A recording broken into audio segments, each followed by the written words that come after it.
కార్యక్రమంలో అందరికీ వందనాలు. ఈ యొక్క పునరుత్థాన ఆరాధనలు పాల్గొన్న అందరికీ కూడా మీకు వందనాలు తెలియజేస్తూ ఉన్నాను.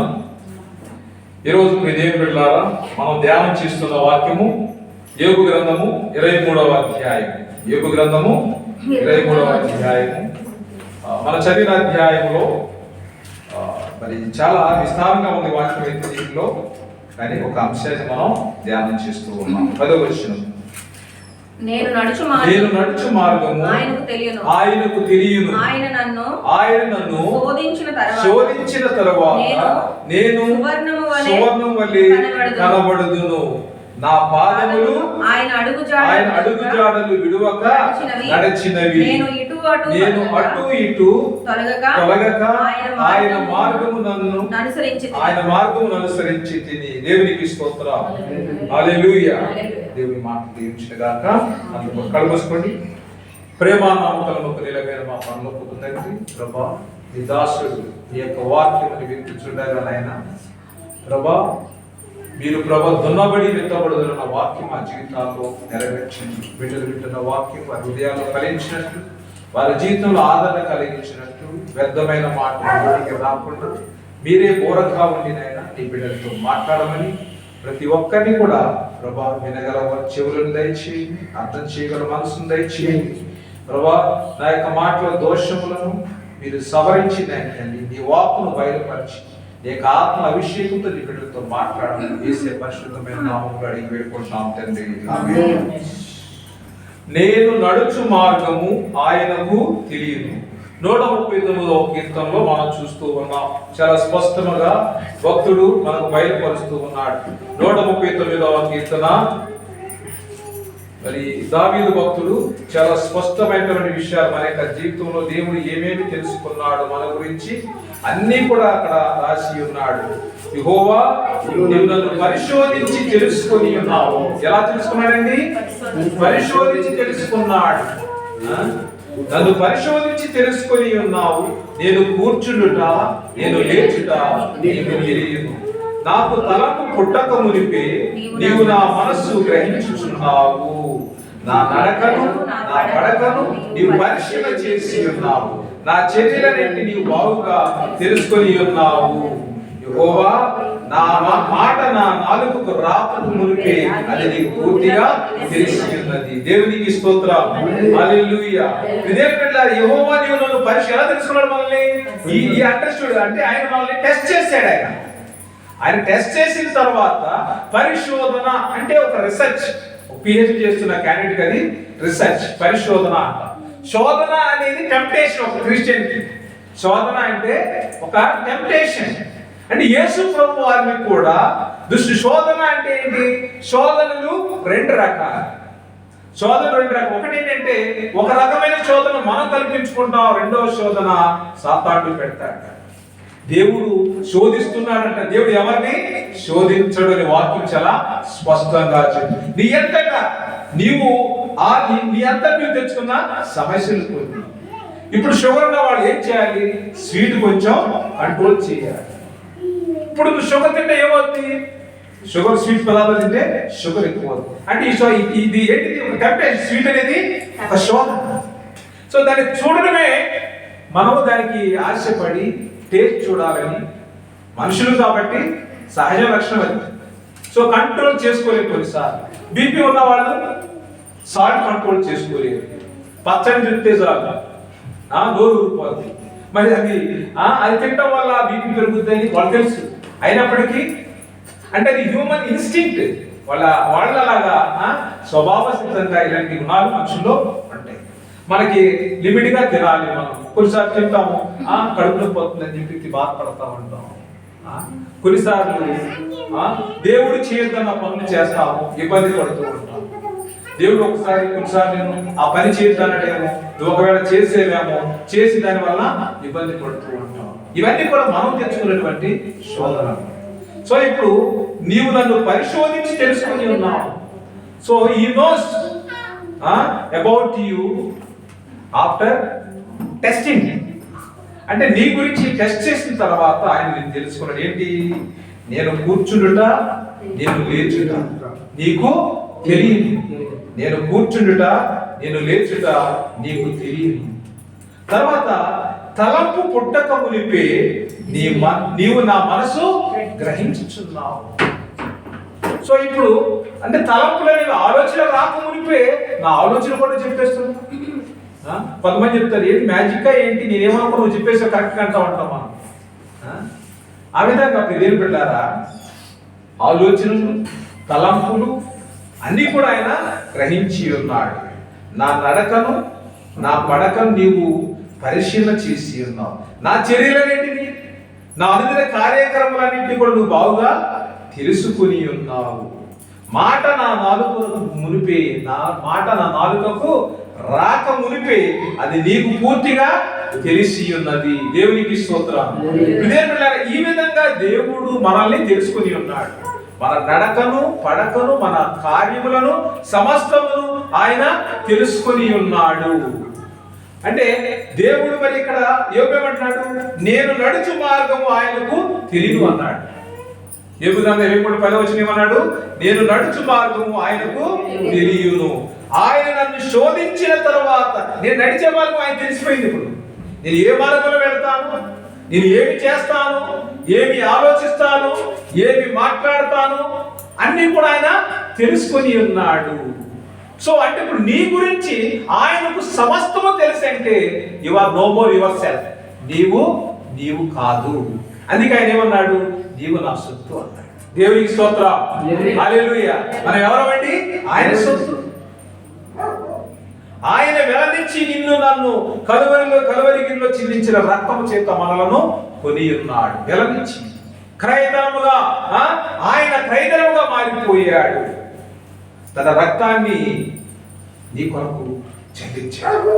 ఈ విధంగా ఆయన నిన్ను కొని ఉన్నాడు. దేవుని బిడ్డలారా, నేను నడుచు మార్గము ఆయనకు తెలియను అన్నాడు. మరి ఆయన నన్ను శోధించిన తర్వాత నేను సువర్ణం వలె కనపడుతున్నాను. మనందరూ కూడా బంగారం ప్రియులు. బంగారం ప్రియులు అందరూ కూడా. బంగారం అంటే ఎవరికి ఇష్టం ఉండదు? సో ఈ రోజుల్లో బంగారం లేని ఇల్లు లేదు. పిల్లలన్నా విడిచిపెడతాం కానీ బంగారం మాత్రం విడిచిపెట్టాం. అంటే షాపింగ్ తీసుకెళ్తా పిల్లలు వదిలేస్తాం, వాడు ఉన్నాడా లేడా అనేది పట్టించుకో. అంటే పిల్లవాడి దేవుడిచ్చేటువంటి పిల్లవాడి బంగారం లేక మనం చూసుకోవాలి. సో ఇప్పుడు పిల్లల విషయం ఏం చేస్తున్నాం? ఏం చేస్తున్నాం? పిల్లవాడిని విడిచిపెట్టినప్పుడు వాడు ఆడుకుంటాడు. ఆడు ఎక్కడో ఉన్నాడే అనుకుంటాం. ఫైనల్గా అన్ని బంగారం అంతా కొనుక్కొచ్చింది, ఆ పిల్లోడు కనిపించడు.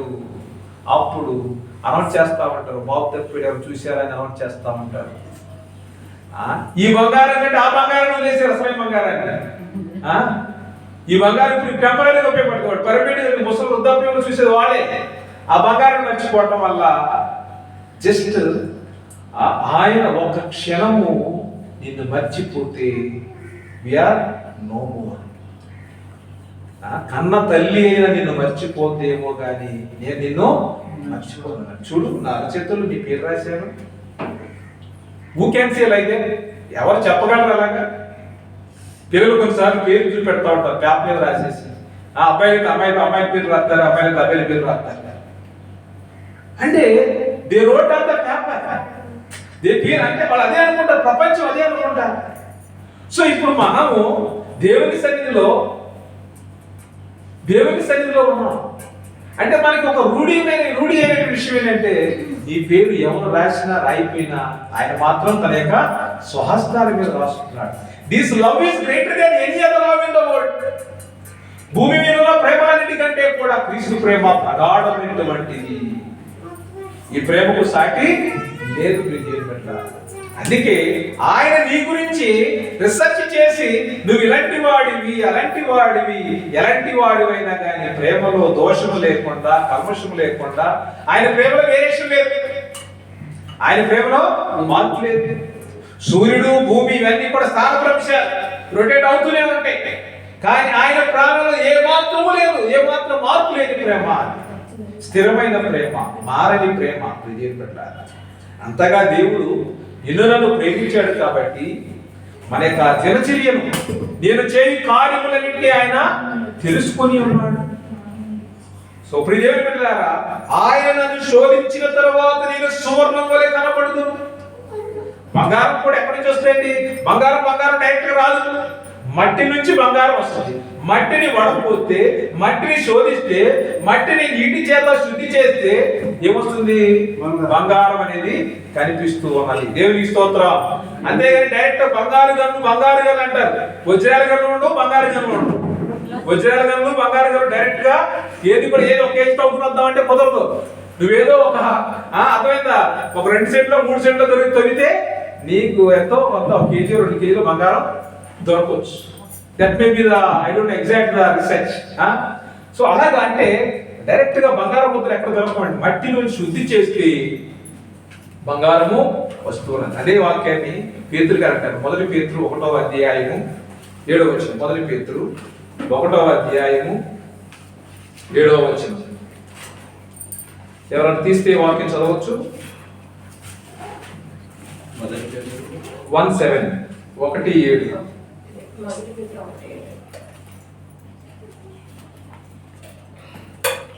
నశించిపోవు సువర్ణము అగ్ని పరీక్ష వలన శుద్ధిపరచబడుతున్నది కదా, దానికంటే అమూల్యమైన మీ విశ్వాసము ఈ శోధనల చేత పరీక్షకు నిలిచినదై యేసుక్రీస్తు ప్రత్యక్షమైనప్పుడు మీకు మెప్పును మహిమయు ఘనతయు కలుగుటకు కారణమగును. దేవునికి స్తోత్రం. హల్లెలూయా.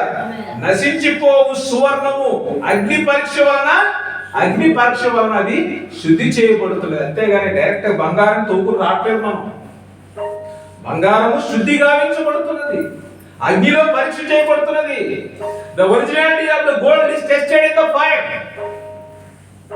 సో అనగా ఈ రోజున అంటే నశించిపోవు ఈ బంగారాన్ని దేవుడు ఆ విధంగా మనుషులు శుద్ధి చేస్తూ ఉంటే, దానికంటే అమూల్యమైన ఏంటండి? ఈ బంగారం కంటే అమూల్యమైన మీ విశ్వాసము ఈ శోధనల చేత పరీక్షకు నిలిచినదై. విశ్వాసం దేనికి నిలవాలి?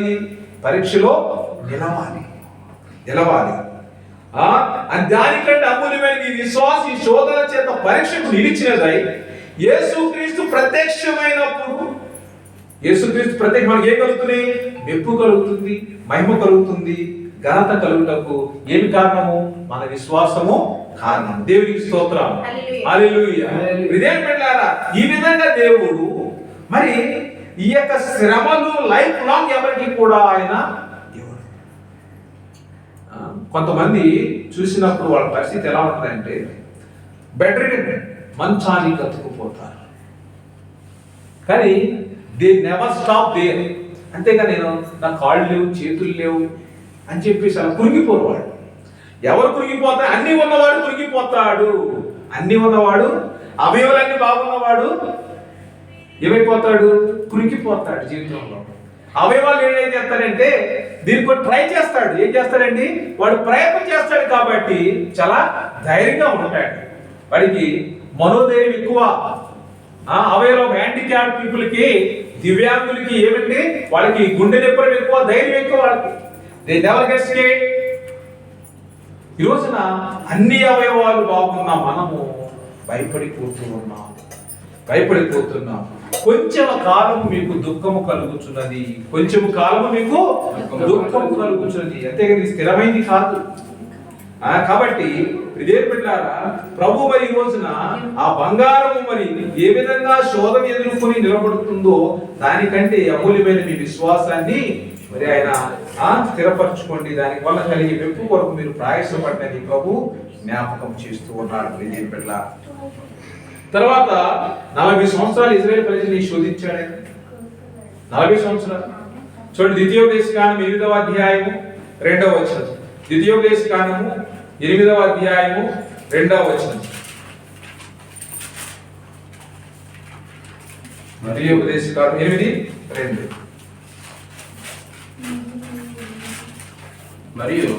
మరియు నీవు ఆయన ఆజ్ఞలను గైకొందువో లేదో నిన్ను పరిశోధించి నీ హృదయంలో ఉన్నది తెలుసుకొనుటకు నిన్ను అనుచ నిమిత్తమును అరణ్యములో ఈ 40 సంవత్సరములు నీ దేవుడైన యెహోవా నిన్ను నడిపించిన మార్గములన్నింటినీ జ్ఞాపకం చేసుకొనుము. దేవునికి స్తోత్రం. హల్లెలూయా, హల్లెలూయా.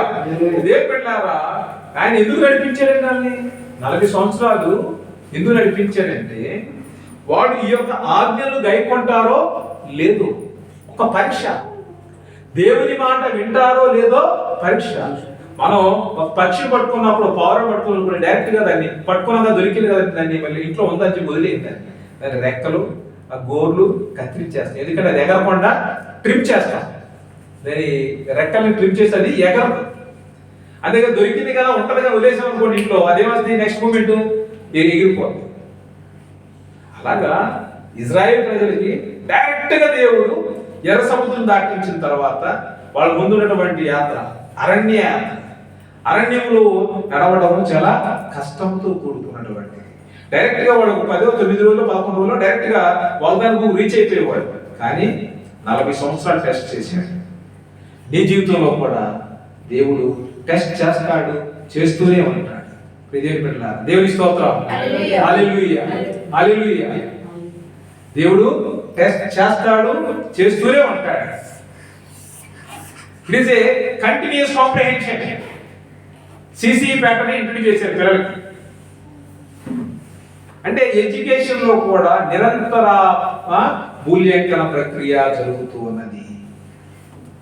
మన యొక్క విశ్వాస జీవితంలో కూడా దేవుడు అదే పాటిస్తూ ఉన్నాడు. దేవుని బిడ్డ, ఇక్కడ ద్వితీయోపదేశకాండం మనం చదువుతున్నాం 8:2లో, మరియు నీవు ఆయన ఆజ్ఞలను గైకొందువో లేదో నిన్ను శోధించి నీ హృదయంలో ఉన్నది తెలుసుకొనుటకు నిన్ను అలసు నిమిత్తము అరణ్యములో ఈ 40 సంవత్సరాలు నీ దేవుడైన యెహోవా నిన్ను నడిపించిన మార్గం అంతటిని జ్ఞాపకం చేసుకో. ఆయన ఏ విధంగా అంటే ఆయన ఆజ్ఞ పాటిస్తావో లేదో, ఆయన మాట వింటావో లేదో, ఆయన నిన్ను ఒక ట్రైనింగ్ పీరియడ్ లో ఉంచాడు. వాళ్ళు వాగ్దాన గురువులు ప్రవేశించాలంటే వాళ్ళు ఒక ట్రైనింగ్ పీరియడ్ 40 సంవత్సరాల ట్రైనింగ్ ఇచ్చాడు. 40 సంవత్సరాల ట్రైనింగ్ లో వాళ్ళు ఎంతమంది నిలబడ్డారు? యోధులు, పరాక్రమవంతులు, బలం కలిగి పిల్లలతో, భార్యలతో ప్రారంభించారు. దేవుని బిడ్డలారా, ప్రారంభించిన వారు ఎవరు కూడా వాగ్దాన భూమి చేరలేకపోయారు. యెహోషువ, కాలేబులు తప్ప. వారికి పుట్టినటువంటి పిల్లలు వాగ్దాన భూమి చేరుకున్నారు. దేవుని స్తోత్రం. హల్లెలూయా. ఆ ఆహారం వల్లనే గాక యెహోవా సెలవించిన ప్రతి మాట వలన నువ్వు బ్రతుకుదురని నీకు తెలియజేయుటకు ఆయన నిన్ను అణచి నీకు ఆకలి కలుగజేసి నీవే గాని నీ పితరులే ఎన్నడూ ఎరుగని మన్నాతో నిన్ను పోషించెను. ఈ 40 సంవత్సరాలు నీవు వేసుకున్న బట్టలు పాతగా లేదు, నీ కాలు వాయలేదు. ఒకడు తన కుమారుని ఎట్లు శిక్షించెనో అట్లే నీ దేవుడైన యెహోవా నిన్ను శిక్షించువాడని నీవు తెలుసుకొని ఆయన మార్గంలో నడుచుకున్నట్లును ఆయనకు భయపడినట్లును నీ దేవుడైన యెహోవా నిన్ను గైకొనవలెను. నీ దేవుడైన యెహోవా నిన్ను మంచి దేశంలో ప్రవేశపెట్టును. దేవునికి స్తోత్రం. హల్లెలూయా, హల్లెలూయా. సరే, ఇప్పుడు ఏమైంది?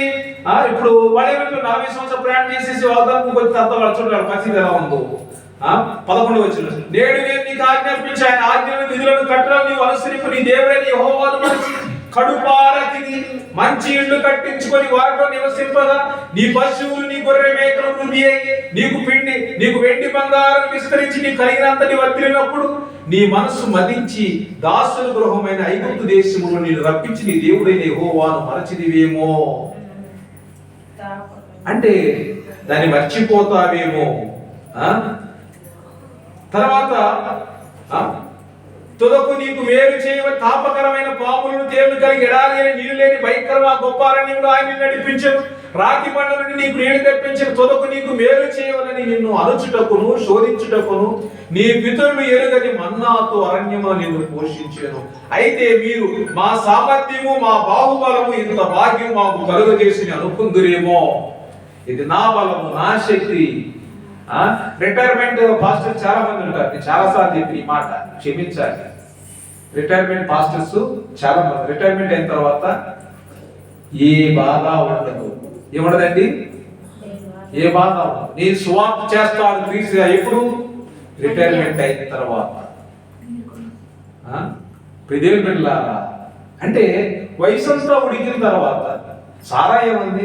నేను గర్భం ఉడిన దాన్ని ఇంకా నాకు ఎలా పిల్లలు పుడతారా అని ప్రశ్నించాను. సో అంటే ఇక్కడ శక్తి, బలము, సామర్థ్యము కరిగిపోయిన తర్వాత దేవుని కొరకు సాక్షిగా నిలబడిన కాదు, వయస్సులో నిలబడి కాలేజీ 80 సంవత్సరాలు దేవుడు ఏం చేసి 40 సంవత్సరాల శక్తిని బలాన్ని ఇచ్చాడు. కాలేజీ 80 సంవత్సరాల వయసులో కూడా 40 సంవత్సరాల బలాన్ని కాలేజీకి ఇచ్చాడు.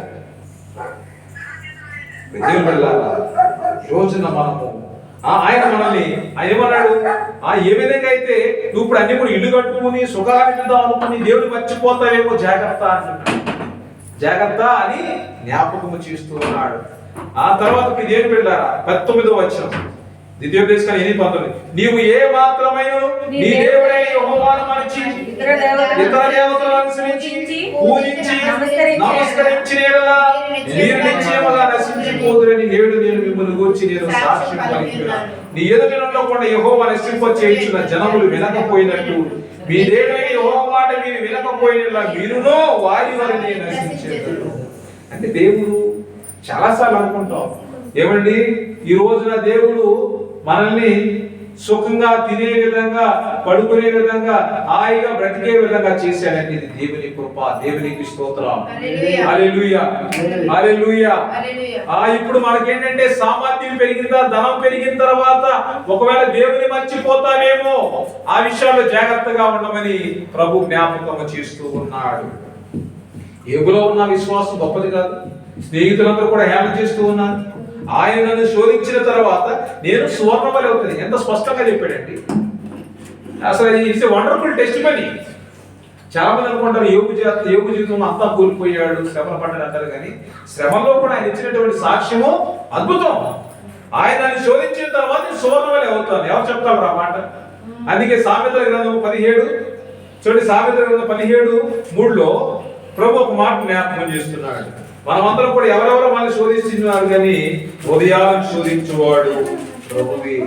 17:3 వాక్యం, వెండికి మోస తగినది, బంగారులకు కొలిమి తగినది హృదయ పరిశోధకుడు యెహోవాయే. దేవునికి స్తోత్రం, హల్లెలూయా. మన హృదయాలను పరీక్షించువాడు, పరిశోధించువాడు యెహోవాయే. కాబట్టి ఆయన నిన్ను విడువక ఆయన చూపించిన మార్గంలో నడవాలని ఆశపడుతున్నాడు. ఏ పిల్లడైనా కానీ తండ్రి చెప్పిన మార్గంలో నడవాలని కోరుకుంటాడు. పిల్లలు తండ్రి చెప్పిన మార్గంలో ఉండాలి. ప్రతి ఒక్క తండ్రి కూడా అదే కోరుకుంటాడు. పిల్లడే కోరుకుంటాడు, వాడికి ఇష్టమైన మార్గంలో నడవాలనుకుంటాడు. సో ఇప్పుడు తండ్రి కూడా మనల్ని అదే విధంగా నడిపిస్తూ ఉన్నాడు. దేవుని బిడ్డలారా, మరి విశ్వాస యాత్రలో అరణ్యయాత్ర అయింది. విశ్వాస యాత్ర 40 సంవత్సరాల అరణ్యయాత్ర వాడు చేసేది. ఇప్పుడు మన యాత్ర ఏంటంటే విశ్వాస యాత్ర. ఈ విశ్వాస యాత్రలో ఎంతమంది స్థిరులుగా ఉంటారు అనేది ప్రభు మనందరినీ కూడా అడుగుతున్నాడు. ఎంతమంది, ఎవరెళ్తారు అంటే ఎవరెళ్తారు? నా మాటలు చెప్పడానికి ఎవరెళ్తారంటే ఎవరున్నారు? Nobody is racing his hand.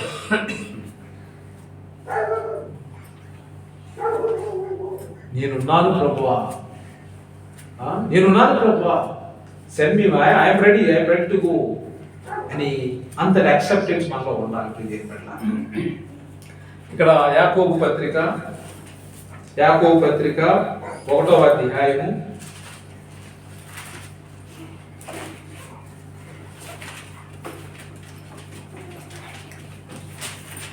2-3 వచనాలండి. నా సహోదరులారా, మీ విశ్వాసములకు కలుగు పరీక్ష ఓర్పును పుట్టించునని ఎరిగి మీరు నానా విధమైన శోధనలో పడినప్పుడు అది మహానందమని ఎంచుకునిడి. శోధనలో పడినప్పుడు ఏమనుకోవాలి? మహా ఆనందమని భావించారు. యోగు కూడా శోధనలోనే ఉన్నాడు. దేవుడు నన్ను పరీక్షించిన తర్వాత నేను సువర్ణవలైన ఆ విశ్వాసం కలిగి ఉన్నాడు. ఇది శోధన, ఇది అంతము, నా ముగింపు అని సన్నగిలిపోలేదు. మనసులో ఎక్కడ బాధపడలేదు, కృంగిపోలేదు, ధైర్యంగా ఉన్నాడు. ఈ యొక్క ఇప్పుడు మనకు కూడా విశ్వాస జీవితంలో యాకోబు గారు ఏమంటున్నారంటే, ఓర్పు ఏ విషయంలోనైనా కొదువలేని వారమై ఇందునట్లు ఓర్పు తన క్రియను కొనసాగింపనీయుడి అన్నాడు. ఈ విశ్వాస జీవితంలో మనము దాని యొక్క కార్యాలలాగా జరగనివ్వాలి. ఆయన ఈ విధంగా పరిశోధించిన తర్వాత ఆయన అంటాడు, శోధన సహించువాడు 18 వచ్చింది. యాకోబు పత్రిక 1:18, శోధన సహించువాడు ధన్యుడు, అతను శోధనకు నిలిచిన వాడై ప్రభు తను ప్రేమించు వారికి వాగ్దానం చేసిన జీవ కిరీటము పొందును. ఈ జీవ కిరీటం పొందుకోవడానికి శోధన సహించేవాడు. ఇందాకేం చెప్పాను? ఘనత, పేరు, ఘనత, మహిమ ఎవరికి? శోధన సహించిన వానికి. ఇప్పుడు ఏం చదువుతాం మనం? జీవ కిరీటం. శోధన సహించిన వానికి ఇప్పుడు ఏంటంటే అవేంటి? ఏమి ఎదురు చూస్తుంది వారి కోసం? జీవ కిరీటము ఎదురు చూస్తూ ఉన్నది. దేని బిడ్డలారా, మరి యోబు యొక్క జీవితంలో తర్వాత 12 వచనం అయింది. తర్వాత 13వ వచనం చూడండి. అయితే యోబు గ్రంథం 23:13. యోబు 23:13. యోబు 23:13.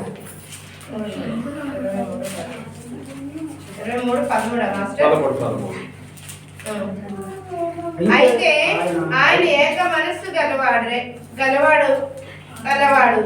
ఆయనను మార్చగలవాడెవడు? ఆయన తనకి ఇష్టమైనది ఏదో అదే చేయును. దేవునికి స్తోత్రం.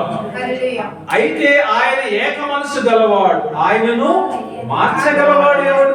ఎవరున్నారా? ఆయన యొక్క మనసును మార్చగలవాడు ఎవరున్నారా? తర్వాత ఆయన వాక్యం ఉంటుంది, ఆయన తనకి ఇష్టమైనది ఏదో అదే చేయు. దేవునికి స్తోత్రం. నీకు ఇష్టమైనది కాదు, దేవుడికి ఏది ఇష్టమో దాన్నే దేవుడు చేస్తాడు. ఆయన తనకి ఇష్టమైనది ఏదో అదే చేయు. దేవునికి స్తోత్రం. అంతేగాని నువ్వు దేవునికి ఇష్టమైన దాన్ని అంగీకరించాలి. దేవునికి ఇష్టమైన దాన్ని అంగీకరించాలి. దేవుడు తనకి ఇష్టమైన కార్యాలు మనలో జరిగిస్తున్నప్పుడు దేవునికి మనం లోబడాలి. ప్రసంగి 3వ అధ్యాయం 14వ వచనం. 13-14. మరియు ప్రతివాడు అన్నపానములు పుచ్చుకొను. ప్రసంగి 3వ అధ్యాయం 14-15. మరియు ప్రతివాడు అన్నపానములు పుచ్చుకొనుచు తన కష్టార్జితం వలన సుఖం అనుభవించుట దేవుడిచ్చు బహుమానమే తెలుసుకొంటిని. దేవుడు చేయి పనులన్నీ శాశ్వతములని నేను తెలుసుకొంటిని. దానికి ఏది చేర్చబడదు, దాని నుండి ఏది తీయబడదు. మనుషులు తన యందు భయభక్తులు కలిగినట్లు దేవునికి నియమము చేసి ఉన్నాడు. దేవునికి స్తోత్రం. హల్లెలూయా, హల్లెలూయా. దేవుని బిడ్డలారా, కొన్నిసార్లు నీకు ఉద్యోగం లేకుండొచ్చు, కొన్నిసార్లు వేరే వాళ్ళ గొప్ప ఉద్యోగం ఉండొచ్చు, ఈ రోజు నీకు తినడానికి ఆహారం ఉండకపోవచ్చు, వేరే వాళ్ళు బిర్యానీ తినొచ్చు. బట్ ఇవన్నీ కూడా డిసైడ్ చేసిన వారు ఎవరు? దేవుడే. దేవునికి స్తోత్రం. నువ్వు ఏ ఇంటిలో ఉండాలో, నువ్వు ఎక్కడ పని చేయాలో, ఎవ్రీథింగ్ ఈజ్ డిసైడ్. ఎందుకంటే నీ తలంపులు ఆయన తెలుసు కదా. 138 ప్రకారం ఎవ్రీథింగ్ ఈ నోస్. అంటే నువ్వు ఎక్కడ ఉండాలి, ఎవరితో మాట్లాడాలి అంటే ఆయన చిత్తము లేకుండా ఏది కూడా భూమి మీద జరగదు. నీ ఉద్యోగంలో శోధన, some times God has allowed, you have to accept it. మన అధికారులు, మన ప్రధానమంత్రులు, అర్థమైందా? భర్త, భార్య, పిల్లలు ఎవరిచ్చారు? దేవుడే ఇచ్చాడు. So you have to accept it. అంతేగాని ప్రభా ఇలాంటి భర్తను ఇచ్చావేంటి ప్రభా, ఇలాంటి భార్యను ఇచ్చావేంటి ప్రభా అంటే ఇదేంటంటే దేవుడికి వ్యతిరేకము. You have to accept the will of God. ఇది మనుషులకు అసాధ్యము కానీ దేవునికి సాధ్యము అన్నారు. మనుషులకి అసాధ్యము కానీ దేవునికి సాధ్యము. అలాంటి విశ్వాసం నీలో రావాలని ప్రభు కోరుకుంటున్నాడు. దేవుని బిడ్డలారా, ఈ రోజు ఆయన ఏమన్నాడు? ఆయన చెప్పిన మాట ఏంటి? కష్టార్జితం వల్ల సుఖము అనుభవించుడా దేవుడు ఇచ్చు బహుమానము. దేవునికి స్తోత్రం. చాలా మంది కష్టార్జితాన్ని అనుభవించలేకపోతున్నారు, పరవశం అయిపోతూ ఉన్నది, బూడిదలో పోసిన పన్నీరు అయిపోతున్నది. కొంతమంది పెద్ద పెద్ద బిల్డింగ్లు కట్టుకుంటున్నారు. ఉండేది ఒక్కడే. పెడెస్ట్రియన్ అని 10th క్లాస్ లో ఒక పాఠం ఉంది, ద పెడెస్ట్రియన్. పెడెస్ట్రియన్ అంటే ఎవరు? ఫుట్పాత్ మీద నడిచి వెళ్ళేవాడు పెడెస్ట్రియన్. 2053 సంవత్సరంలో అంట, వాడు ఇమాజినరీ స్టోరీ. 2053 సంవత్సరంలో వీధుల్లో మనుషులు కనపడరు, ఇళ్లలో స్క్రీన్ ఆన్ చేసి ఉంటే అర్థమైందా? మనుషులు ఎవరు కనిపించరు. ఆయన తన దాదాపుగా 20 సంవత్సరాలు 10 సంవత్సరాల నుంచి నడుస్తున్నాడంట. రాత్రి ఇప్పుడు వాకింగ్కి వెళ్తున్నాడు. ఒక్క మనిషిని కూడా చూడలేదంట. 8 గంటల తర్వాత ఒక్క మనిషి కూడా బయట చూడలేదు. పోలీసులు లేరు, ఎవరు లేరు. ఒక రిమోట్ కంట్రోల్డ్ కార్, ఈయన్ని సస్పెక్ట్ చేసి రోజు వాకింగ్ చేస్తున్నాడు. ఈయన ఎవరికి తెలియదు, ఎవరిని చూడలేదు. ఒక కార్ వచ్చి ఆయన్ని ఆఫ్ చేసేసింది. What is your name, what are you doing, where is your house? మా హౌస్ ఈ ఏరియాలో చెప్తే, మీ ఏరియాలో మీ ఇంట్లో ఏ కండిషన్ లో ఉన్న కార్ చెప్పిందండి. కార్లో సిస్టమ్ అంటే టెక్నాలజీ ఎలా డెవలప్ అవుతుంది అర్థమవుతుందా? టెక్నాలజీ డెవలప్ అయింది. మన ఇంట్లో ఏమన్నా, మనం ఎక్కడ ఉన్నాం, మన ఇంట్లో వాతావరణం అన్ని కూడా ఏం చేస్తుంది, సిస్టమ్ మాట్లాడుతూ ఉంటుంది. వెంటనే కార్ ఎక్కారు, తీసుకెళ్లి పిచ్చాడు అనుకుని మానసిక హాస్పిటల్లో జాయిన్ చేశారు. అలా ఉంటుంది మన పరిస్థితి. టెక్నాలజీ మంచిదే అంటే we are controlled by the technology. మనం టెక్నాలజీ డెవలప్ చేస్తున్నాం. డెవలప్ చేస్తున్నప్పుడు టెక్నాలజీ మనం చెప్పిన మాట వినాలి, టెక్నాలజీ చెప్పిన మనం అంటే టెక్నాలజీ చెప్పిన మాట మనం విన్నాం అనుకోండి, భూమి మీద మనుషుల యొక్క జీవనం కష్టం. ఇదేం పెట్టారా? ఇప్పుడు ఏమన్నాడు ప్రభు, ఏమన్నాడు? నలుగు కష్టాలతో మరోపించుట దేవుడిచ్చు బహుమానం. దేవుడు చేయు పనుల నీవు శాశ్వతములని నేను తెలుసుకుంటుని, దానికి ఏదియో చేర్చబడదు. మనం చాలా మంది అధికారుల్ని మనం బ్లేమ్ చేస్తూ ఉంటాం. చాలాసార్లు వర్క్ ప్లేసెస్ లో కొన్నిసార్లు శోధన వచ్చిందంటే దీన్ని కూడా మనం ఆనందంగా స్వీకరించాలి. యాకోబు భక్తుడు ఏమన్నాడు? విశ్వాసం వల్ల ఈ శోధనలన్నీ కూడా వాళ్ళకి వచ్చి బహుమానం మహా ఆనందం అని భావించాలన్నాడు. విశ్వాసం వల్ల వచ్చే శ్రమలన్నీ కూడా మహా ఆనందం అని మనము భావించి ముందుకు వెళ్ళాలి. దేవుడు వెళ్ళాలి. ప్రతి ఒక్క దాన్ని కూడా దేవుడే చేస్తుంది. దానికి ఏది చేర్చకూడదు, దాని నుండి ఏది తీయబడదు. మనుషులు తన యందు భయభక్తులు కలిగి ఉన్నట్లు దేవునికి నియమము చేసి ఉన్నాడు. దేవునికి స్తోత్రం. హల్లెలూయా, హల్లెలూయా. దేవుని యొక్క మహాకృపలో మరి ఇంత కష్టపడుతున్నటువంటి కష్టాల్లో ఉన్న ఏది ఏమన్నాడంటే, దేవుడు తనకి ఏది ఇష్టమో అదే చేయను అన్నాడు. అంటే దేవునికి లోపడ్డాడు, దేవుని మాటను ఒప్పుకున్నాడు. నా ప్రియ దేవుని బిడ్డలారా, 16 వచ్చింది 15-16 వచ్చిన యోబు గ్రంథం 23:15-16.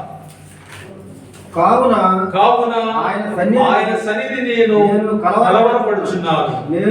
నేను ఆలోచించినప్పుడల్లా ఆయనకు భయపడుచున్నాను. దేవుడు నా హృదయమును కృంగజేసెను, సర్వశక్తుడే నన్ను కలవరపరిచెను. అంధకారము కమ్మిమినను, గాఢాంధకారములను కమ్మిమినను, నేను నాశనము చేయబడి ఉండలేదు. దేవునికి స్తోత్రం. హల్లెలూయా. నీవు శ్రమలు, మహాశ్రమల గుండా ప్రయాణము చేసినా గాని దేవుడు నా హృదయమును కృంగజేశాడు, కలవరపడి చేశాడు. అంధకారము కమ్మిన, గాఢాంధకారము కమ్మిన, నేను నాశనము చేయబడి ఉండలేదు. దేవునికి స్తోత్రం. మళ్ళీ 23వ కీర్తన రండి, 23వ కీర్తనకు వచ్చేసేయండి. ఎందుకంటే ఇలాంటి శ్రమలో ఉండగా దేవుడు నిన్ను నడిపిస్తున్నాడంటే నీవు మహా ఆనందముగా భావించాలి. దేవుని బిడ్డలారా, 23వ కీర్తన ఏమన్నాడు? 4వ వచనంలో, గాఢాంధకారపు లోయలో నేను సంచరించినను, ఏ అపాయములకు భయపడను, నీవు నాకు తోడయ్యుందువు, నీ దుడ్డి కర్ర నీ దండము నన్ను ఆదరించును. దేవునికి స్తోత్రం. This is the plan of God అండి. ఇది దేవుని యొక్క ప్రణాళిక. దీన్ని అర్థం చేసుకోవడం మనిషికి డిఫరెంట్ ఆలోచనలు వస్తూ ఉన్నాయి. దేవుని చిత్తాన్ని మనం అంగీకరించలేకపోతూ ఉన్నాం. ఇక్కడ ఏమన్నారంటే, ఇక్కడ గాఢాంధకారం కమ్ముకున్నా, అంధకారం కమ్ముకున్నా, నేను నాశనము చేయబడి ఉండలేదు. దేవునికి స్తోత్రం. హల్లెలూయా, హల్లెలూయా. కాబట్టి దేవుడు నా హృదయాన్ని కృంగజేశాడు, సర్వశక్తుని నన్ను కలవరపరిచాడు. భయం, ఆందోళన వస్తే ఎన్నో వచ్చాయి, బట్ నేను నాశనము చేయబడి ఉండలేదు. దేవుడు నీ నాశనాన్ని కోరుకోడు, ఎట్టి పరిస్థితుల్లో కోరుకోడు. నేను అనేక శ్రమల గుండా ప్రయాణం చేసిన తర్వాత ఒక ఉన్నతమైన స్థానంలో నిలబెట్టాలని దేవుడు నడిపిస్తూ ఉన్నాడు. దేవుని మాటకు మనం లోపడాలి. దేవుని బిడ్డలారా, లోపడాలి. ఓన్లీ సమస్తాన్ని నీ ముందున్న శ్రమలను మార్చగలిగినది ప్రార్థన ఒక్కటే. నీ విశ్వాసాన్ని కోల్పోకూడదు. బంగారం ఏ విధంగా, వెండి, బంగారం అన్ని కూడా శోధించబడుతున్నాయి. మనం కూడా విశ్వాస జీవితంలో పరిశోధించబడుతున్నాం. కాబట్టి దేవుని ఆధారపడతాం. ప్రభువా, నా విశ్వాసాన్ని బలపరచు, అపనమ్మకం ఉండకుండా చేయమని తోమా గారు ప్రార్థన చేశారు. యేసు ప్రభు శిష్యులు ప్రార్థన చేశారు. విశ్వాసం వలన విజయాన్ని పొందుకుంటాం.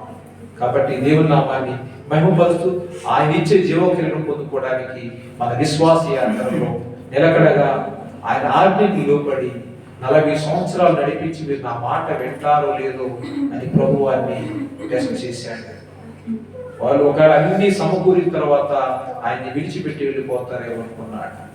కాబట్టి ప్రియమైన బిడ్డలారా, నీ స్థితి మొదట ఎలా ఉంది, ఇప్పుడు ఎలా ఉంది, ఒకసారి పరిశీలన చేసుకొని ప్రభుకి మన యొక్క జీవితాలు అప్పగించుకుందాం. దేవుని స్తోత్రం. దేవుని మాటలు దీవించును గాక.